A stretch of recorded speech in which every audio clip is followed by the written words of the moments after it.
Texas Republicans have issued a warrant for my arrest for breaking quorum with my House Democratic colleagues to stop Trump's redistricting power grab. Governor Abbott has even threatened to vacate my seat, to remove me from my democratically elected position as a Texas state representative.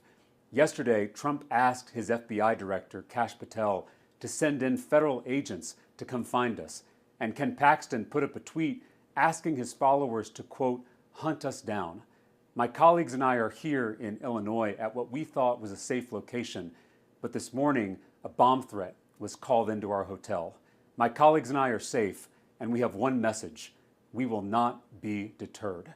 Because this is bigger than us. This is bigger than any one politician or any one political party. This is about whether the people, Democrats, independents, and Republicans alike, can change their government from the bottom up, whether they can elect the candidates of their choice, whether they can hold powerful people accountable.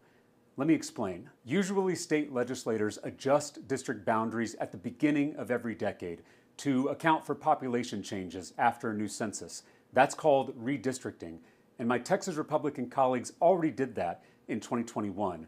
But now Trump is asking them to redraw the Texas maps in the middle of the decade because he wants 5 more seats, because he's worried about losing his majority in Congress in the 2026 midterms, because he's wrecking the economy, starting wars, and protecting pedophiles, because he's kicking millions of people off their health care to fund tax breaks for his billionaire friends.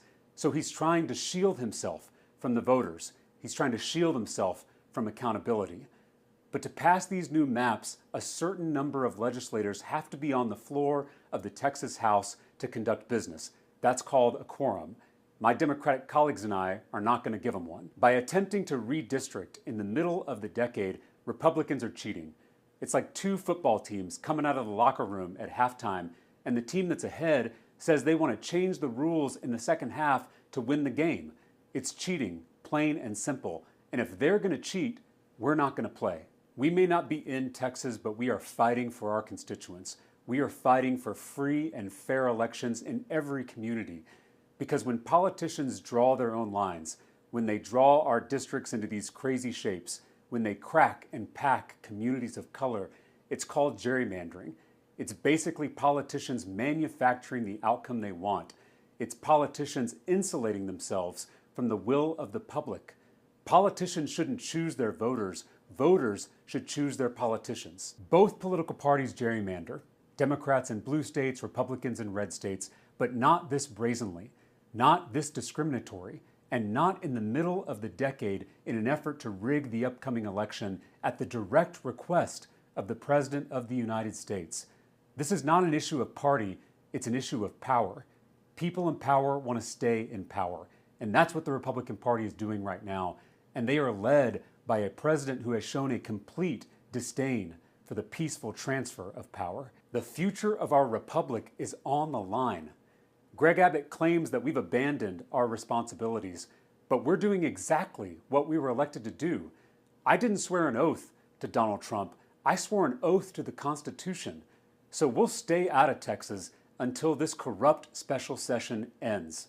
We'll be here in the land of Lincoln, which is appropriate because Abraham Lincoln broke quorum as a state senator back in 1840 by jumping out of the window of the Illinois state capitol. Thankfully, I didn't have to jump out of any windows back in Texas. We're participating in a long American tradition of standing up to bullies, of speaking truth to power, of civil disobedience, of good trouble. I'll keep you updated.